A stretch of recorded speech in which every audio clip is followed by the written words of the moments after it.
Assalamualaikum warahmatullahi wabarakatuh. Innal hamdalillah amma ba'du. Sedulur-sedulur yang dirahmati Allah, alhamdulillah wa syukur ala ni'amillah. Al-Fakir masih bisa berjumpa, bersilaturahmi untuk senantiasa memberikan sebuah motivasi, inspirasi bagi sedulur-sedulur semua, tidak lain dan tidak bukan bagi saudara-saudara fakir yang sekarang masih diuji oleh Allah berupa penyakit, baik penyakit lambung ataupun penyakit lain yang lainnya.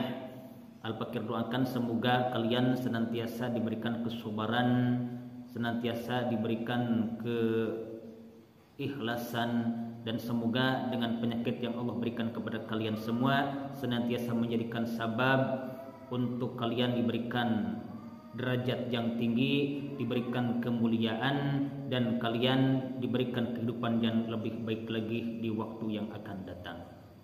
Sedulur yang dirahmati Allah,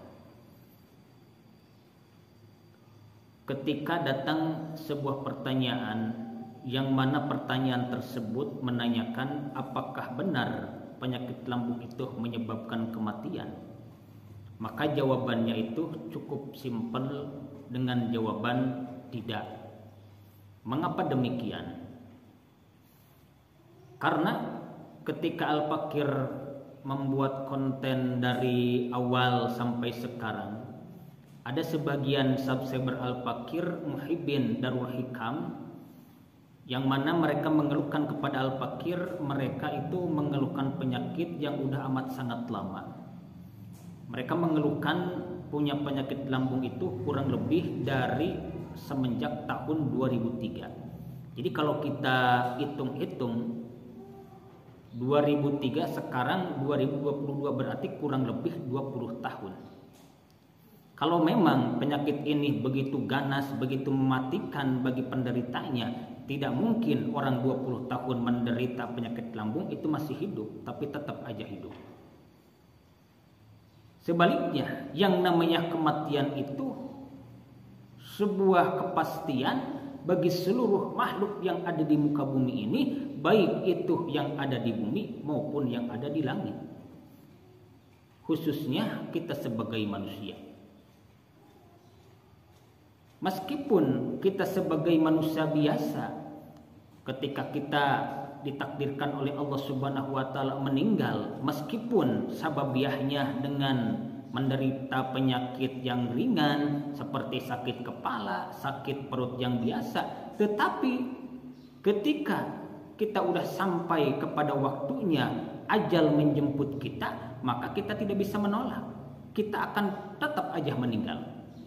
Tapi sebaliknya, ketika kita divonis oleh dokter punya penyakit yang amat sangat kronis, penyakit yang amat sangat ganas, bahwa bahkan kita keluar uang bukan puluhan juta bahkan ratusan juta, dan kita berobat sudah kemana-mana tak kunjung sembuh, tetapi Allah tidak mentakdirkan kita meninggal dengan penyakit tersebut, maka di waktu yang akan datang, di waktu yang sudah ditentukan oleh Allah Subhanahu wa taala, meskipun kita hanya minum air putih saja, meskipun kita hanya makan nasi putih saja, tetapi waktunya udah pas, udah ditakdirkan oleh Allah kita sembuh dari penyakit itu, maka dengan minum air putih dan memakan nasi putih pun kita akan diberikan kesembuhan oleh Allah Subhanahu wa taala. Maka di dalam hal ini kita harus memperkuat keimanan kita kepada Allah dan memperkuat akidah kita kepada Allah Subhanahu wa taala. Sedulur yang dirahmati Allah.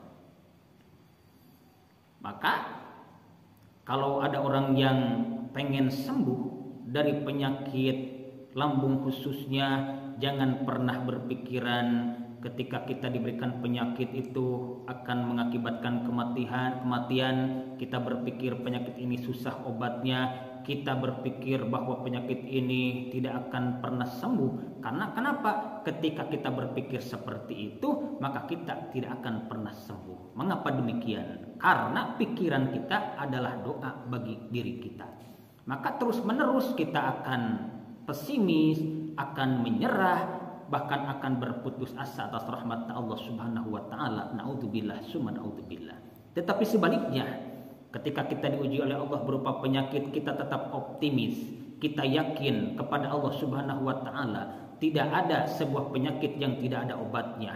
Terus kita berpikir bahwa penyakit pasti ada hikmah yang tersimpannya. Dan kita berpikir Allah sayang kepada kita. Mengapa? Karena dengan adanya penyakit Allah memberikan maghfirahnya kepada kita dari dosa-dosa kecil yang kita perbuat. Dan kita berpikiran yang optimis, berpikiran yang baik. Dengan adanya penyakit ini Allah akan memberikan sebuah kebahagiaan, kehidupan yang lebih baik kelak di waktu yang akan datang. Maka insya Allah ketika kita optimis, ketika kita yakin kepada Allah Subhanahu wa taala, kita sabar, kita tawakal, pasrahkan diri kita kepada Allah Subhanahu wa taala, maka insya Allah kesembuhan akan datang menghampiri kita. Sedulur yang dirahmati Allah, semoga yang Al-Fakir sampaikan menjadikan sebuah motivasi, menjadikan sebuah inspirasi bagi sedulur-sedulur semua, khususnya yang sekarang masih diberikan penyakit.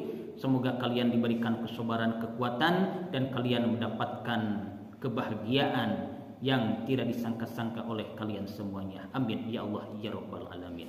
Hadanallahu wa iyyakum ajmain wal afwu minkum. Wassalamualaikum warahmatullahi wabarakatuh.